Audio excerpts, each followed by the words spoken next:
മാതാപിതാക്കളെ, സഹോദരി സഹോദരങ്ങളെ,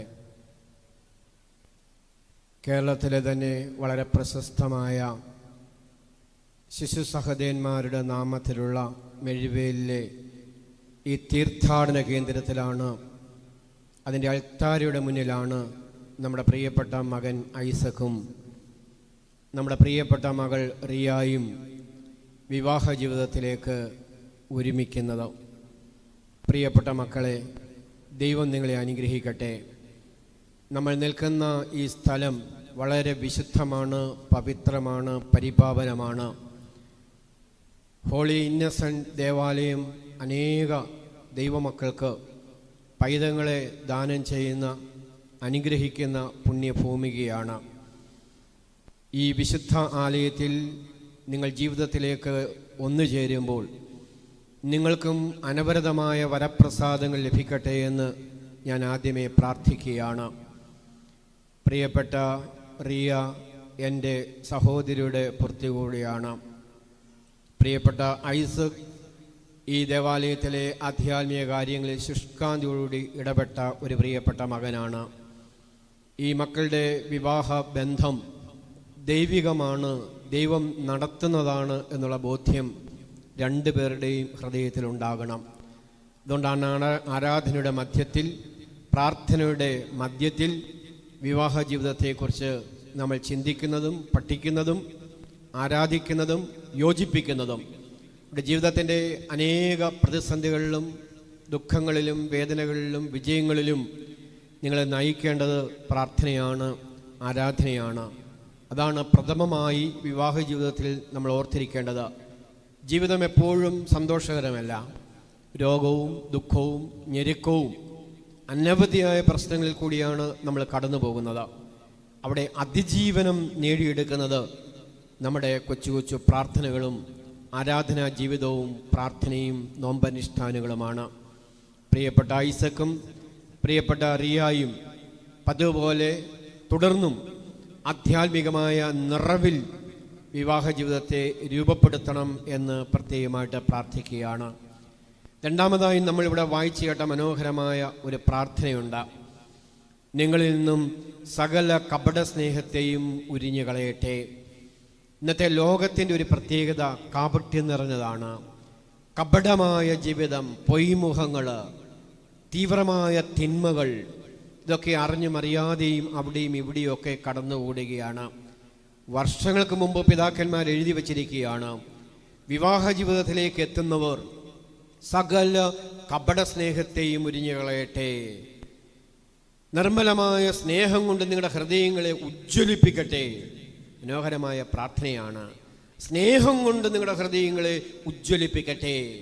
സൗന്ദര്യം കൊണ്ടല്ല, സമ്പത്ത് കൊണ്ടല്ല, ജോലി കൊണ്ടല്ല, പ്രതാപം കൊണ്ടല്ല, സ്നേഹം കൊണ്ട് നിങ്ങളുടെ ഹൃദയങ്ങളെ ഉജ്ജ്വലിപ്പിക്കട്ടെ. ഇതാണ് വിവാഹ ജീവിതം. വിവാഹത്തെക്കുറിച്ച് അത്രയോ നിർവചനങ്ങൾ നമുക്കറിയാം. മനോഹരമായ ഏറ്റവും ചെറിയ നിർവചനം എന്ന് പറയുന്നത് വിവാഹം സ്നേഹത്തിൻ്റെ കൂദാശയാണ്. അതിനപ്പുറത്തൊരു നിർവചനം നമുക്ക് പറയുവാൻ കഴിയുകയില്ല. സ്നേഹം കൊണ്ട് ഉജ്ജ്വലിപ്പിക്കുന്ന, പ്രകാശിപ്പിക്കുന്ന, തീവ്രമാക്കുന്ന, ഒന്നിപ്പിക്കുന്ന ഒരനുഭവമാണ് വിവാഹ ദാമ്പത്യ ജീവിതം എന്ന് പറയുന്നത്. അതുകൊണ്ടാണ് പിതാക്കന്മാർ പറഞ്ഞിരിക്കുന്നത്, ഇതൊരു സ്നേഹത്തിൻ്റെ കൂദാശയാണ്, ഇതൊരു സ്നേഹത്തിൻ്റെ രഹസ്യമാണ്, ഇതൊരു സ്നേഹത്തിൻ്റെ മിസ്റ്ററിയാണ്. ഇവിടെ വിവാഹം എങ്ങനെയിരിക്കും നമുക്കാർക്കും നിർവചിക്കാൻ അറിയത്തില്ല. നമുക്ക് 50 വർഷത്തെ വിവാഹ വാർഷികം ആഘോഷിക്കാൻ അറിയാം, 25 വർഷത്തെ വിവാഹ വാർഷികം വിപുലമായി ആഘോഷിക്കുവാൻ അറിയാം. പക്ഷേ വിവാഹം, അതിൻ്റെ അർത്ഥം, അതിൻ്റെ തലം, അതിൻ്റെ ആന്തരികമായ സൗന്ദര്യം വാക്കുകളിൽ കൂടി വിശദീകരിക്കുവാനേ കഴിയുകയില്ല. അതുകൊണ്ട് പിതാക്കന്മാർ പറയുന്നു, ഇത് സ്നേഹത്തിൻ്റെ കൂദാശയാണ്, ഇത് സ്നേഹത്തിൻ്റെ രഹസ്യമാണ്. ഈ സ്നേഹം ആജീവനാന്തം നിലനിർത്തുക എന്നുള്ളതാണ് നമ്മുടെ ഉത്തരവാദിത്വം. പ്രയാസങ്ങളും പ്രതിസന്ധികളും ഉണ്ടാകുമ്പോൾ അതിനെ ദൈവികമായി അതിജീവിച്ച് ഈ സ്നേഹത്തിൻ്റെ കൂദാശയെ ഹൃദയത്തോട് ചേർത്ത് പിടിക്കുവാൻ കഴിയുമ്പോഴാണ് വിവാഹ ജീവിതം വിജയകരമായി തീരുന്നത്. വിവാഹ ജീവിതത്തെ വിജയിപ്പിക്കുന്നത് ആരാണ്? നമ്മൾ തന്നെയാണ്. നമ്മുടെ സഹനം, നമ്മുടെ സ്നേഹം, നമ്മുടെ ക്ഷമ, നമ്മുടെ ത്യാഗം, ഇതുവഴിയാണ് വിവാഹ ജീവിതത്തെ വിജയകരമായ പടികളിലേക്ക് നമ്മൾ ഉയർത്തിക്കൊണ്ടുവരുന്നത്. ഒരു ചെറിയ ആശയം കൂടി പറഞ്ഞ് അവസാനിപ്പിക്കാം. വിവാഹ ശുശ്രൂഷയിൽ മണവാളിനും മണവാട്ടിക്കും പ്രധാന കാർമ്മികൻ കിരീടം വാഴ്ത്തി നൽകും. കിരീടമായിട്ട് നിങ്ങൾക്ക് ലഭിക്കുന്നത് രണ്ടു പേർക്കും കുരിശുമാലയാണ്. വിവാഹമെന്ന് പറയുന്നത് ഒരു കിരീടമാണ്, അതേസമയം തന്നെ അതൊരു കുരിശുമാണ്. കുരിശെന്ന് പറയുമ്പോൾ നമുക്ക് സന്തോഷമാണ്. അത് അപകടങ്ങളിൽ നിന്നും ഭയത്തിൽ നിന്നും ദുഷ്ടതയിൽ നിന്നും ഒക്കെ നമ്മളെ കാത്തുകൊള്ളും. പക്ഷെ നമ്മുടെ കർത്താവ് കാൽവരിയിലേക്ക് വഹിച്ച കുരിശാണ് നിങ്ങൾക്ക് എന്ന് വീണ്ടും നൽകുന്നത്. മാമോദീസയിൽ കൂടി ഈ കിരീടം നിങ്ങൾക്ക് ലഭിച്ചിട്ടുണ്ട്. വിവാഹ ജീവിതത്തിലൂടെ ഈ കിരീടം ജീവിതത്തിൻ്റെ ഭാഗമാക്കുവാൻ വാഴ്ത്തി നൽകുകയാണ്. ഈ കുരിശ് സ്നേഹത്തിൻ്റെതാണ്, ഈ കുരിശ് ത്യാഗത്തിൻ്റെതാണ്, ഈ കുരിശ് അനുസരണത്തിൻ്റെതാണ്, ഈ കുരിശ് സകലതും മറക്കുവാനും പൊറുക്കുവാനുമുള്ളതാണ്. അതുകൊണ്ട് വിവാഹ ജീവിതം വളരെ മനോഹരമാണ്, ത്യാഗത്തിൻ്റെയും സ്നേഹത്തിൻ്റെയും അടിസ്ഥാനമാണ്. അതുകൊണ്ടാണ് കർത്താവ് പഠിപ്പിക്കുന്ന ഭാഗം ഇപ്പോൾ നമ്മൾ വായിച്ചു കേൾക്കും. മത്തായിയുടെ സുവിശേഷം 19-ാം അധ്യായം. വിവാഹത്തിൽ നിങ്ങൾ ഒന്നായിത്തീരുന്നു, ഒന്നായിത്തീരുകയാണ്. എന്തിനാണ് ഒന്നായിത്തീരുന്നത്? ത്യാഗം സഹിക്കുവാൻ, സ്നേഹം ഏറ്റെടുക്കുവാൻ, പരസ്പരം ക്ഷമിക്കുവാൻ, പരസ്പരം പൊറുക്കുവാൻ. അതുകൊണ്ടാണ് കർത്താവ് വളരെ കൃത്യമായി വിവാഹത്തെ ആലേഖനം ചെയ്യുന്നത്. നിങ്ങൾ ഒന്നായിത്തീരുന്നു. രണ്ട് വ്യത്യസ്ത സ്ഥലങ്ങളിൽ ജനിച്ചു, രണ്ട് വ്യത്യസ്ത സ്ഥലങ്ങളിൽ ജോലി ചെയ്യുന്നു, രണ്ട് വ്യത്യസ്ത കുടുംബ പാരമ്പര്യം ഉൾക്കൊള്ളുന്നു. പക്ഷെ ഇന്ന് മുതൽ നിങ്ങൾ ഒന്നായിത്തീരുകയാണ്. ആജീവനാന്തം കർത്താവ് തരുന്ന ആയുസിൻ്റെ അന്ത്യത്തോളം ഒന്നായിത്തീരുന്ന. അതുകൊണ്ട് കർത്താവ് പഠിപ്പിക്കുന്നു, ഇത് പവിത്രമാണ്, ഇത് പരിപാവനമാണ്, ഒരു ശക്തിക്കും വേർപിരിക്കുവാൻ കഴിയാത്തതാണ്. അങ്ങനെ ആയിത്തീരണമെങ്കിൽ ഈ സ്നേഹത്തിൻ്റെയും ത്യാഗത്തിൻ്റെയും അനുഭവത്തിൽ കൂടി കടന്നു പോകണം.